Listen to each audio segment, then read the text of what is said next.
The anime opens on the roof of a hospital. An old man practices spell casting with his cane while standing on top of a radiator. The old man was trying to cast Gateway, a spell that opens a doorway to an alternate world.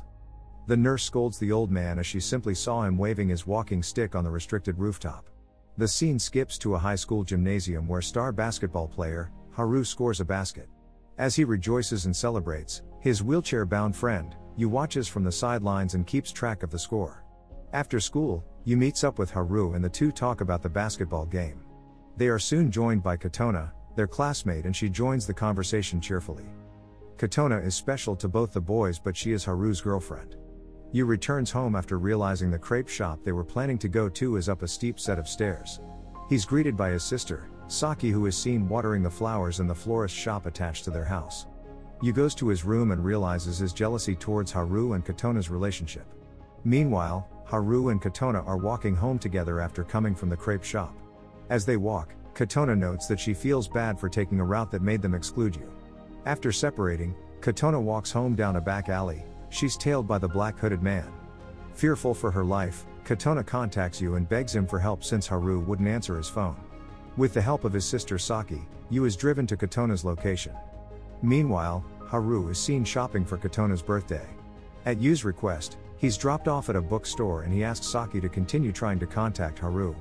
Tracing Katona's steps, Yu finds Katona struggling against the black hooded man, who stabs her in her abdomen. Yu manages to grab her before the black hooded man escapes. Haru arrives in an agitated state, takes Katona away from Yu and declares he'll take her to a hospital. They enter a busy street and Yu saves Haru and Katona out of the way of a truck, sacrificing his wheelchair in the process. Now stuck in between the street with fast-moving cars parallel to them, both Yu and Haru are transported to an alternate world, Evermore. The two are astounded by not only their surroundings, but the outfits they're now wearing. Immediately they then realize that Katona is gone. Figuring they can contact her with their cell phones, they learn that it was replaced with compasses.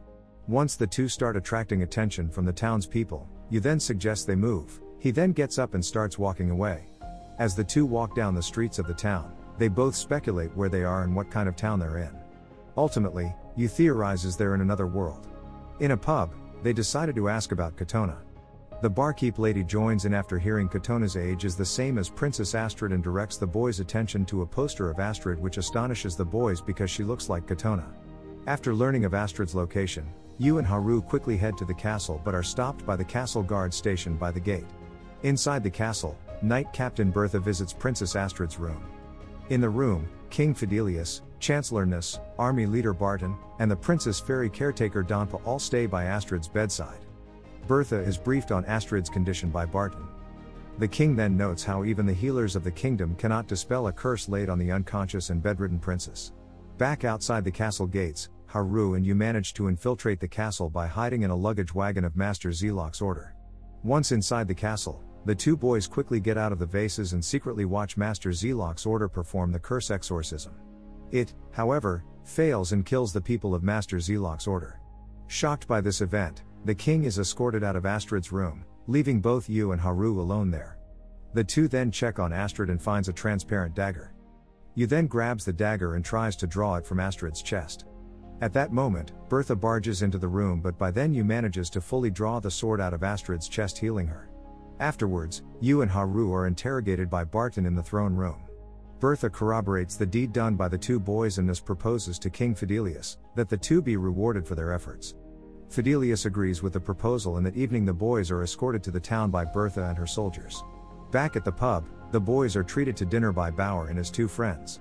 Yu decides to visit Astrid, accompanied by a little pink dog creature that has been following the two since they arrived in the new world.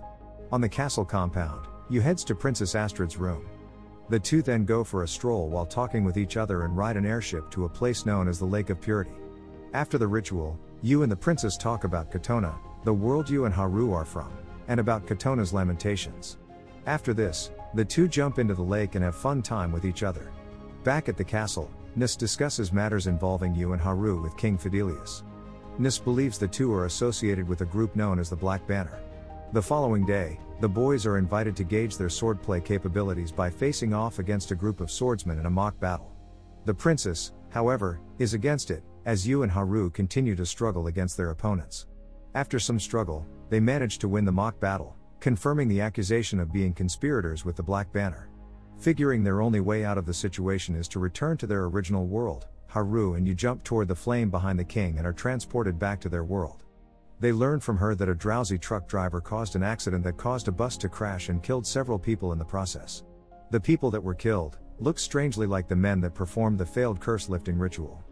A flashback involving 5-year-old Yu is shown where he talks with the old man at the hospital about another world and the rules that it's bound to.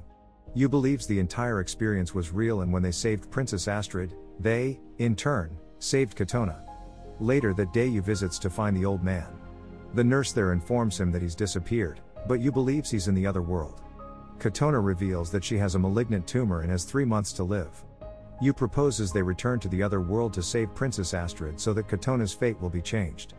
The black hooded man arrives at the scene and transports the two to the other world.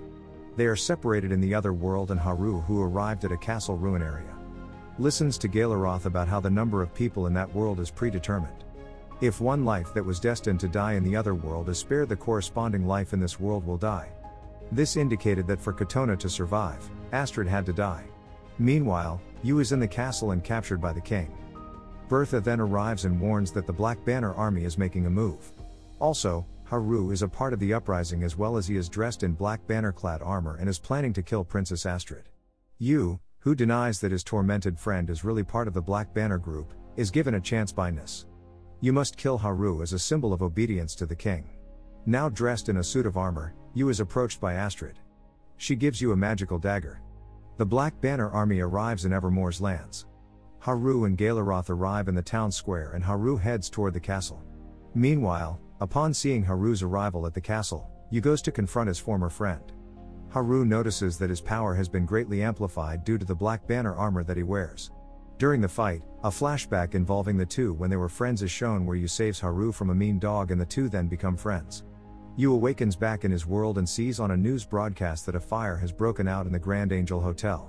Yu tries to warn Haru about the situation back in Evermore that is affecting their world, but Haru remains indifferent to Yu's pleas. Saki is confronted by the black hooded man at her florist shop. The boys arrive just in time to save her and escape via her car and are pursued by the black hooded man, now transformed into a spider monster. As they try to escape, the car crashes into the river, which causes Yu and Haru to be transported back to Evermore. Yu confronts Nis and calls him out as the traitor of the kingdom. Astrid requests to see Nis' body, as the magic used to create the dagger that cursed her would leave an imprint on the creator's body. Nis then reveals his body, that's heavily influenced by dark magic. With the arrival of Barton, Nis summons a Black Banner armor, and he's also Galeroth Felgrim, leader of the Black Banner. Nis also confesses that he's also Sedulus Ostrom, Fidelius' older brother. Although he was killed by his father, he revived himself using alchemy and demon's blood. Nis reveals that he was surrendered to an enemy kingdom as a peace offering. He made a new life there only to get it destroyed by his father once again. Astrid reminds Nis can't kill her. Manipulated by Galeroth, Haru proceeds to kill Astrid, but is stopped and defeated by Yu. Yu uses his body to shield Astrid from the falling rubble and is heavily injured in the process. Yu is moved to the sidelines and is kissed on the forehead by Astrid. As Yu's consciousness starts to fade, he sees the old man again. Meanwhile, Haru and Astrid confront Galeroth but are unable to fight with him. Yu then receives the real Mornstar from the old man, who then returns to the other world. Galeroth transforms into a giant 4-legged monster, grabs Astrid, and attacks Haru. Before Galeroth could land the finishing blow on Haru, Yu uses the Mornstar to parry the attack. Just as Galeroth starts to drain Astrid of her power, a giant black bird appears, and using it, Yu rides it to Galeroth. Yu manages to save Astrid while being able to land safely on the ground. When the monster tries to snatch the stone, Haru leaps into action and uses the Mornstar to slay Galeroth. In the place where Galeroth was slain, a giant portal way to Yu and Haru's world appeared. Astrid explains that once it closes they'll never be able to return to their world. She emotionally bids farewell to Yu, as this is the final chance for them to see each other. Both Yu and Haru walk into the portal, but Yu pushes Haru ahead and decides to stay behind in the other world. Back in his world, Haru awakens in the hospital. Haru then desperately searches for Yu, but in the process finds Saki. He learns that it has been a month since the car accident and he has been in a coma all this time. Saki tells Haru how Katona got surgery and is safe now. Haru then realizes that Yu was erased from the memories of others in his world. As Haru reminisces about their past, he realizes that Yu has always been of the other world. After the credits, Yu is crowned the new king of Evermore and marries Astrid. Together, they live happily ever after. That is all about this video. Don't forget to give it a thumbs up and subscribe to our channel and hit the bell icon to stay up to date with